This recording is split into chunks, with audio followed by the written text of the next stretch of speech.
est-ce que vous pensez, quand je dis il, tenant du FNDC, Ibrahim Diallo, Fonike Mengue, est-ce qu'ils peuvent répondre à l'appel du CNRD dans la mesure où les Fonikiens sont derrière les verrous et de l'autre côté, c'est Koundouno est en exil? De l'exil, d'abord, il ne faut pas rester en exil. Donc Koundouno ne peut pas rester en exil, jeter de l'huile sur le feu, qu'il rentre. Au lendemain de la manifestation du FNDC, le ministre de l'administration territoriale et de la décentralisation menace de retirer l'agrément des partis politiques tapis dans l'ombre qui soutient le FNDC. Est-ce que vous avez un mot sur cette sortie de l'Ondé? Je n'ai pas eu la chance de suivre moi-même, mais si ce que vous dites est ce qu'il a dit exactement, les agréments sont donnés par le ministère de l'administration du territoire sur la base de critères qui sont définis. Entre autres, quand on cite quelques critères, il y a d'abord les statuts. Je ne pense pas que dans un des statuts d'un quelconque parti, il y ait des appels à la violence, aux manifestations, à la mort. Cela n'existe pas.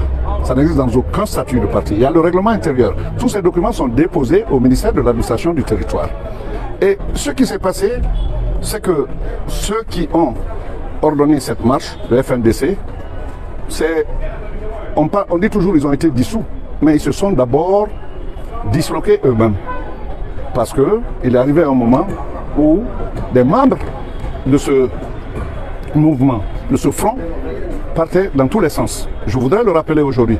J'ai appartenu au FNDC. Il est arrivé un moment où on a dit qu'il faut arrêter ça. Parce qu'il y en a qui disaient des choses qui ne reflétaient pas l'opinion du groupe. Vous savez que, bon, je peux remonter jusqu'à ça. Le FNDC était opposé, par exemple, à donner un quelconque quitus à un autre mandat qui passerait sous la couverture d'une nouvelle constitution. Nous avions dit non. Et tous véhément. Ceux qui ont dit qu'ils vont le faire, on les a exclus. Mais malheureusement, parmi nous, même ceux qui avaient donc adopté la position la plus rigoureuse ont fini par aller eux-mêmes là où ils ne devaient pas aller. Et je crois que c'est le moment où le glas a été sonné, n'est-ce pas, pour le FNDC. Avant la dissolution, c'était déjà auto-dissolu. Ça, vous devez le savoir, et je le dis. Il y a eu un moment de flottement entre Sano et Fonike Mengue, et cela a donné un goût amer, et finalement, les uns et les autres se sont retirés. Ce qui est resté revit aujourd'hui à la faveur, n'est-ce pas, de ces manifestations. Le PDN l'a dit au début, et nous le disons aujourd'hui, nous le redirons demain, nous ne sommes pour aucune marche à l'heure actuelle, au moment où on est en train de traverser une transition. Tout se passe dans le dialogue. Vous, journalistes, vous avez suivi comment le dialogue était. Ce n'était pas facile. Il y a eu des vérités qui ont été édictées là-bas. Ceux qui ne devraient pas être acceptés n'ont pas été acceptés par ceux qui ont participé à ce dialogue interguinéen, inclusif en plus. On a demandé à nos frères qui sont à l'extérieur de venir. Tout peut se discuter une fois qu'ils sont là. Ils n'ont qu'à venir. Être là vaut mieux qu'être absent et mener des actions à l'extérieur pour qu'il y ait des troubles. Ça ne sert à rien.